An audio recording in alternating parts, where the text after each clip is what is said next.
France Inter. 7h moins le quart, l'histoire du monde.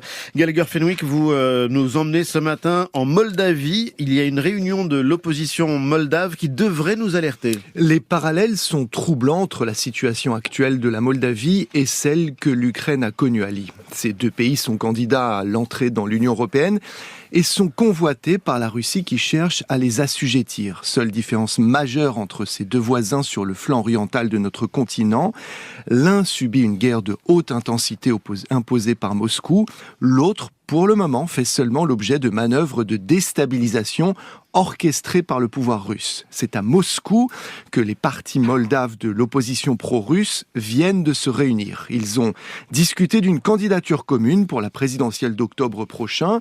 Lors de ce scrutin, les Moldaves devront également se prononcer sur l'intégration de leur pays dans l'Union européenne, et ça, Vladimir Poutine n'en veut absolument pas. Et pourquoi ça lui pose un problème à Vladimir Poutine, Gallagher ? Alors, élue présidente de la Moldavie en 2020, Maia Sandu est résolument pro-européenne, Marion. Son arrivée au pouvoir accélère la sortie de son pays de la sphère d'influence russe.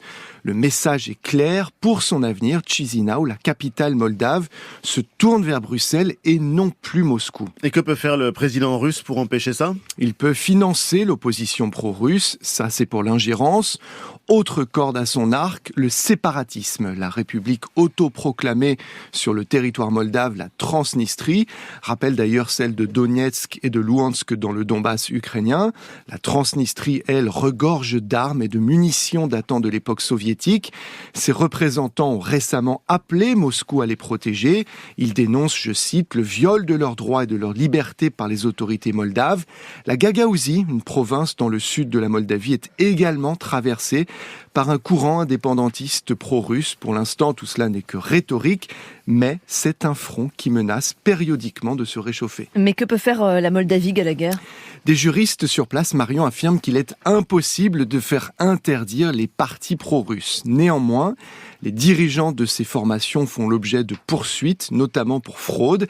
Ils ne devraient donc pas pouvoir concourir à la présidentielle. Selon le parquet moldave, à cela pourrait s'ajouter une condamnation de certains de ces dirigeants pour trahison à la patrie. Chisinau doit également convaincre l'Europe de ne pas être naïve ou aveugle face à la menace de déstabilisation d'un pays qui souhaite rejoindre l'Union. La Moldavie a besoin d'être soutenue diplomatiquement et économiquement pour ne pas avoir à le faire militairement demain. La Moldavie, ouvertement ciblée par des tentatives de déstabilisation russe, c'était votre histoire du monde, Gallagher Fenwick.